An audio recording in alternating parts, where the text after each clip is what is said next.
प्रशासन की सख्ती के बाद भी बड़वानी जिले में अवैध रेत खनन जारी है, जहां खनिज विभाग के अधिकारियों पर कार्रवाई न करने को लेकर काफी सवाल खड़े हो रहे हैं। देखिए ये रिपोर्ट। बड़वानी में अवैध रेत का कारोबार जिला मुख्यालय में बेधड़क जारी है। खनिज विभाग कुछ इस तरह आंखें मूंदे बैठा है कि वो आंकड़े तक साझा नहीं करता। इसी से बयां होता है कि रेत का कारोबार किस तरह फल फूल रहा है। बदस्तूर नर्मदा समेत अन्य नदियों से अवैध तरीके से रेत का खनन जारी है। इसी काले कारोबार को आप तस्वीरों के जरिए अपनी टीवी स्क्रीन पर भी देख रहे हैं कि किस कदर सरकार के राजस्व की खुलेआम चोरी हो रही है और इसकी देखरेख करने वाले नुमाइंदे कुंभकर्णी नींद सो रहे हैं। जब एमपी न्यूज की टीम ने मौके पर पहुंचकर देखा तो उस समय 10 से 15 मजदूर अवैध तरीके से रेत निकालने में मशगूल थे, जैसे उन्हें किसी का डर ना हो। यही नज़ारा गोई नदी की खदान पर भी देखने को मिला। ये तो बहुत समय से अवैध उत्खनन चल रहा है और नर्मदा बचाओ आंदोलन ने कई बार इसको रोकने की भी प्रयास किए। कई ट्रैक्टर वगैरह जो रेत माफिया अवैध उत्खनन कर रहे थे उनको भी एफआईआर भी उन पे की और रोकने की पूरी कोशिश की, पर प्रशासन को देखा जाए तो हाईकोर्ट का आदेश है और एनजीटी का भी आदेश होने के बावजूद भी प्रशासन कहीं ना कहीं सक्रिय नहीं है। कुछ कार्रवाई होती है, उसके बाद फिर वो ढिलंगी महीनों तक दी जाती है, जिससे क्या है रेत माफियाओं के हौसले और बुलंद हो रहे हैं और इन पर सख्त से सख्त कार्रवाई करनी चाहिए ताकि ये दूसरी बार उत्खनन ना करे, अवैध उत्खनन। अभी कहाँ हो रहा है उत्खनन?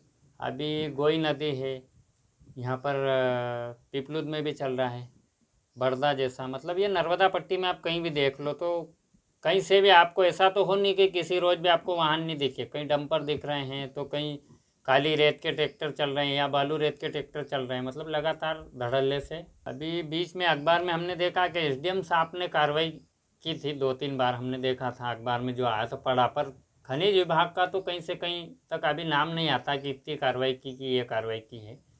हो सकता है 1-2 बार की हो, पर लगातार विभाग इसीलिए बना है कि भाई खनिज विभाग इसीलिए है कि अवैध उत्खनन को रोका जाए जो हो रहा है अवैध तरीके से। पर ये जहाँ होना चाहिए वहाँ पर सक्रिय नहीं दिख रहे हैं। भाई लगातार अगर धड़ल्ले से चल रहा है, बड़वानी से आप देखो तो सुबह 4 बजे से कहीं 10 से 12 या 15 ट्रैक्टर मतलब एक आधे घंटे के गैप में चल रहे हैं, तो उनको भी जिले से जब वाहन निकल रहा है अवैध उत्खनन हो रहा है तो वहाँ तो ये कार्रवाई कर सकते हैं। और यहाँ से 10 किलोमीटर गोई नदी है, 10 किलोमीटर 11 किलोमीटर पिपलुद गांव है, जैसे पेंड्रा है, बेलखेड़ा है। यहाँ पर जो हो रहा है तो ये आसपास ही ज़िले के कम से कम 15 किलोमीटर के राउंड में हो रहा है। तो ये कोशिश करके और अपनी जवाबदारी और जिम्मेदारी समझ के ये कर सकते हैं कार्रवाई, पर क्यों नहीं कर रहे वो समझ में नहीं आ रहा है। हो सकता है अब अधिकारी सक्रिय नहीं है तो और कई चीज़ में सक्रिय हो सकते हैं। अवैध खनन नर्मदा पट्टी में बहुत ही बड़े स्तर पे चल रहा है। यहाँ पे जो ट्रैक्टर जो चलाते हैं, जिनका रेत भरी होती है, तो वो आनन फानन में बिल्कुल तेज़ गति में गाड़ी चलाते हैं और इसी कारण से कई सारे लोगों की यहाँ पे मृत्यु भी हो गई है।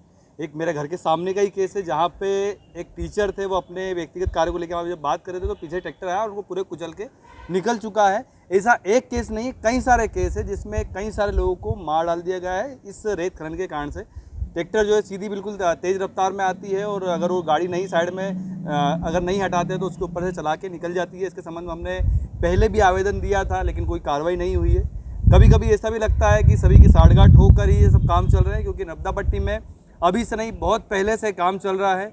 अवैध खनन जो रेत खनन जो है वो बहुत ही बड़े स्तर पे चल रहा है, लेकिन कोई सुनने वाला नहीं है। कई सारे लोगों की जान भी जा चुकी है, लेकिन अभी तक कोई भी निराकरण नहीं हुआ इसका। बिल्कुल इस संबंध में हमने पहले ज्ञापन भी दिया था कि जो रेत खनन जो हो रहा है उसके संबंध में जानकारी ली जाए और उसमें कार्रवाई की जाए। अगर खनिज अधिकारी अगर जाते हैं और अगर वहाँ पे कार्रवाई करते हैं तो बिल्कुल ही ये जो अवैध खनन जो है वो रुकेगा, लेकिन ऐसा बिल्कुल भी हो नहीं रहा है। आए दिन जो है वो इस प्रकार की गाड़ियाँ चल रही हैं। मैं खुद भी, मेरा जो मूल निवास जो वहीं का है, पालिया ग्राम का है, वहाँ पे जब मैं अपने मूल नेटिव गांव में जब जाता भी हूँ तो वहाँ पे देखते हैं कि बिल्कुल तेज़ गति से ट्रैक्टर आती है और अगर साइड में गाड़ी ना करे तो ठोक ठाक के निकल जाएंगे वो लोग। कहाँ चल रहा है सर ये गोई नदी जो है, गोई नदी में सभी जगह पे जो भी जहाँ पे ज़्यादा लोगों का जाना आना नहीं होता वहाँ पर ये रेत खनन हो रहा है। जयस के संदीप नरगावे और नर्मदा बचाओ आंदोलन के कार्यकर्ता पवन यादव ने खुलेआम अवैध रेत खनन के पीछे खनिज विभाग के अधिकारियों की मिलीभगत का आरोप लगाया है, लेकिन अब देखना यह होगा कि आला अधिकारियों की नींद कब खुलती है।